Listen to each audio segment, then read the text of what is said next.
You've just seen and heard the Rebbe at the Farbrengen singing his father's niggin, known as Reb Levik's niggin, which the Rebbe would sing at different occasions at different Farbrengens, and particularly on Simchat Torah during Hakafot. This would be the niggin, this would be the tune to which the Rebbe would dance the Hakafos with great joy, with great enthusiasm.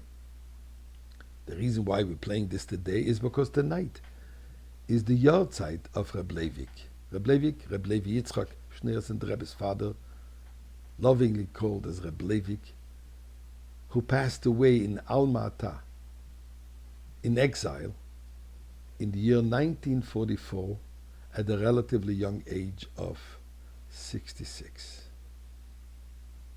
Reb Levik, who was considered as one of the greatest Talmudic and Kabbalistic scholars of his generation.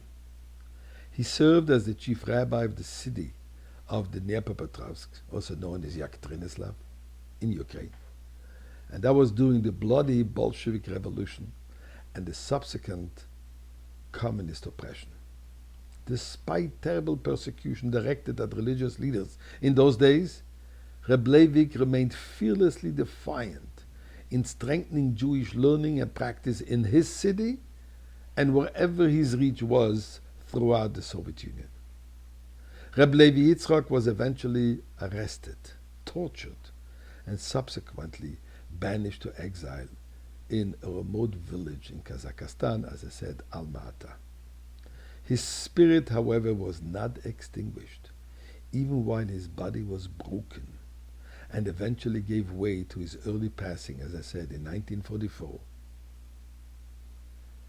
He was fearlessly and staunchly committed to his fromkeit, to his chassidishkeit, to his learning till the last moment of his life.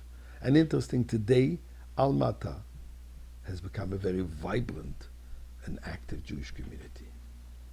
Here is some snippets of what the Rebbetzin Chane, the Reb Levik's wife, relates and writes in her memory, in her memoirs. On March 28, in 1939, at 3 o'clock in the morning, 4 agents of the NKVD, the Russian government's branch persecuting the Jewish people, arrived at our home on 13 Barrikadna Street, demanding, "Where is the Rav?"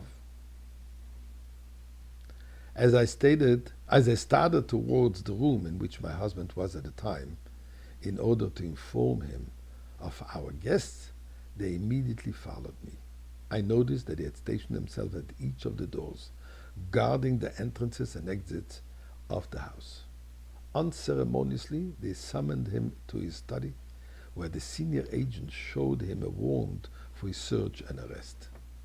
Not wasting a moment, they got right down to business, the search. They rummaged through and searched all the books, which were organized in 5 large bookcases, not missing even one. One of the agents, who was lettered, and when a book seemed suspicious to them, they consulted with him as the expert.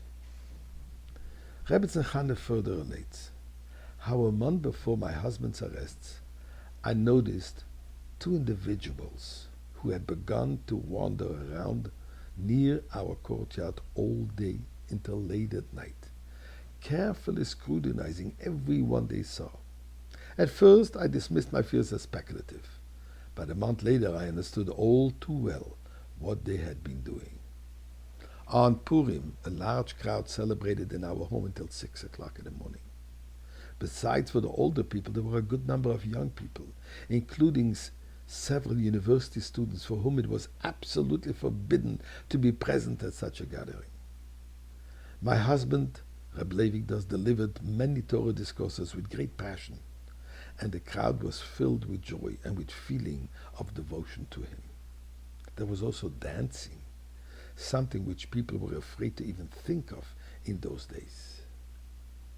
And eventually, he was arrested, and as we said, passed away in exile. And we pray to Hashem that we should merit today to dance the niggin of Reb Levik in the Beis Hamikdash with the rebuilding of the Beis Hamikdash, and we will hasten this by giving some tzedakah, and let's do all this together now.